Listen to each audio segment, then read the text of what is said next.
ఈ కార్యక్రమం ఘనంగా జరిగింది. ఈ సందర్భంగా వారు మాట్లాడుతూ ఈ ఏడాది స్వామివారు సప్త వాహనాలపై భక్తులకు దర్శనమిస్తారని, ఇందులో ప్రథమంగా సూర్యప్రభ వాహనంపై స్వామివారు ఆలయ ప్రాకారంలో 5 ప్రదక్షిణలు గావిస్తూ ఊరేగుతారని తెలిపారు.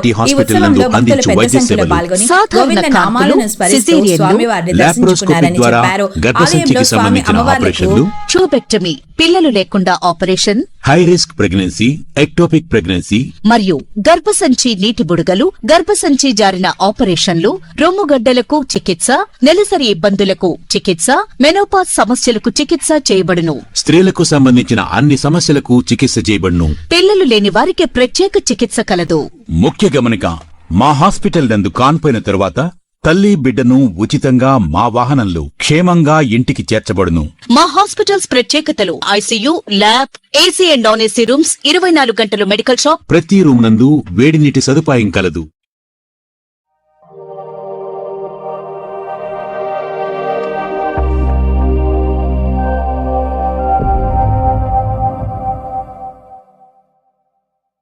Welcome to CMD news. నా పేరు కామాక్షి. ముందుగా నేటి వార్తా విశేషాలు.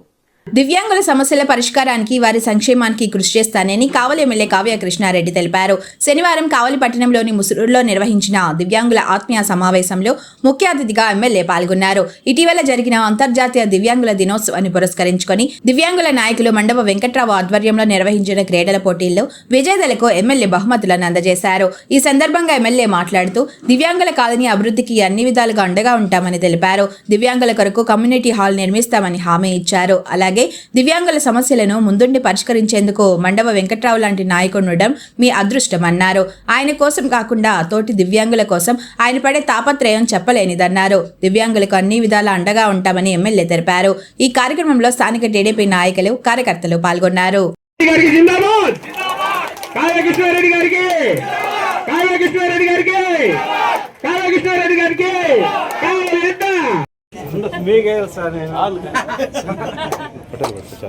Okay.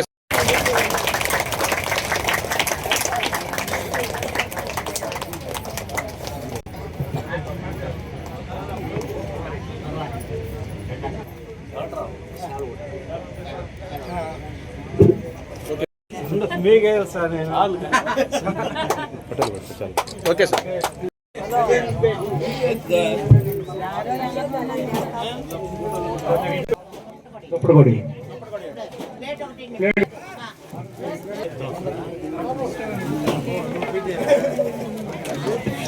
Venkataramanamma second prize. Ramesh తెలుసు కదా.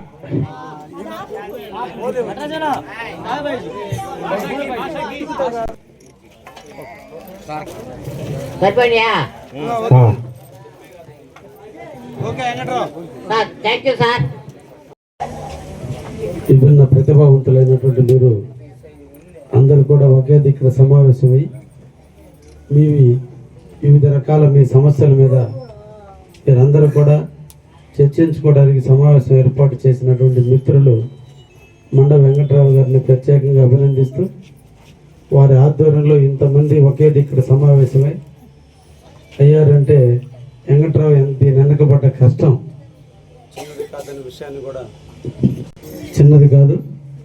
వెంకట్రావు ఒక పోరాట యోధుడు. చాలాసార్లు నాకు అనిపిస్తుంటుంది, కానీ నిజంగా అతను ఓపిక, ఎంతోమంది మీలాంటి వారికి చేయాలనే తపన వెంకట్రావులో స్పష్టంగా ఉంటుంది. అందుకనే అందరి చుట్టూ తిరుగుతాడు. అన్నీ సాధించడం కోసం ఆయన వయసు, ఆయన శరీరం సహకరించకపోయినా ఒకటే ఒక లక్ష్యం, తను నమ్ముకున్న దివ్యాంగుల కోసం ఆయన ఈరోజు అన్ని రకాలుగా తపన పడుతున్నాడు. నా దగ్గరికి ఎన్నోసార్లు వస్తాడు. నేను జనాల్లో ఉంటే వచ్చేంత వరకు గంట అయినా, 2 గంటైనా, 3 గంటైనా కూర్చొని తాను సాధించుకోవడానికి ఆయన తపన పడుతున్నాడంటే నిజంగా మీకు అటువంటి వ్యక్తి దొరకడం చాలా అదృష్టం. ఆయన ఏ రోజు నాకు ఇది కావాలి అని అడగల, మా వాళ్ళకి ఇది కావాలి అని అడిగాడు. ఏ ఒక్కరోజైనా ఆయన సొంతానికి ఏమన్నా అడుగుతాడేమో అని చూస్తే ఏ ఒక్కరోజు కూడా తన సొంతానికి కాదు. అలాగా ఉండేటువంటి వ్యక్తులు ఎందరైతే ఉన్నారో వాళ్ళందరూ ఇబ్బందుల్లో ఉన్నారు. వాళ్ళకి ఏదో విధంగా ప్రభుత్వం నుంచి కానీ ఈ కాన్స్టిట్యున్సీలో కానీ చేయాలన్నటువంటిది ఆయన ఆలోచన. అందుకే ఇప్పుడు మీరందరూ అన్నం తిన్నారు, ఇంకా నేను అన్నం కూడా తిన్నా. కార్యక్రమాలు ఉంటే కానీ వెంకట్రావు పెట్టిన ప్రోగ్రాం మిమ్మల్ని అందరితో కలవాలని నేను ఇక్కడ రావడం జరిగిందని కూడా మీకు తెలియజేస్తాను.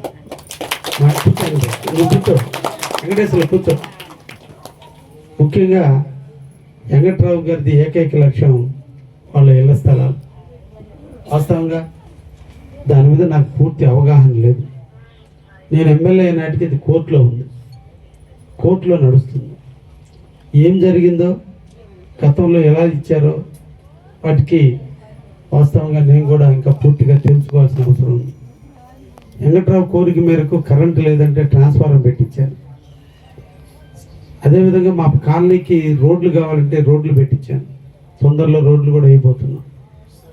తప్పకుండా మీరందరూ కూడా 2005 లోపల 2005 నుంచి ఇప్పటి వరకు మీ పేరు మీద కాలనీలు కానీ లేకుండా ఉంటే అలా కాలనీలు లేనటువంటి వాళ్ళందరూ కూడా సచివాలయంలో అప్లై చేయండి. చేసేటప్పుడు నాకు చెప్పండి, నేను తప్పకుండా మీకు కాలనీలు కట్టించేదాన్ని తప్పకుండా ఉపయోగపడతాను. ఆల్రెడీ ఎక్కడో ఇక్కడ మీ పేరు మీద 2005 యువతల కాలనీ వచ్చి ఉంటే మళ్ళా ప్రభుత్వం కాలనీ ఇచ్చేదానికి లేదు కాబట్టి నేనేం చేయలేను. కానీ మీకు 2005 సంవత్సరం నుంచి ఇప్పటి వరకు 20 సంవత్సరాల్లో మీరు ఎక్కడ కాలనీ తీసుకోకుండా ఉండి ఉంటే 100కి 100 రూపాయలు మీకు నేను కాలనీలకి కట్టించి ఇప్పించేదానికి తప్పకుండా ప్రయత్నం చేస్తానని మీకు మాటిస్తున్నాను.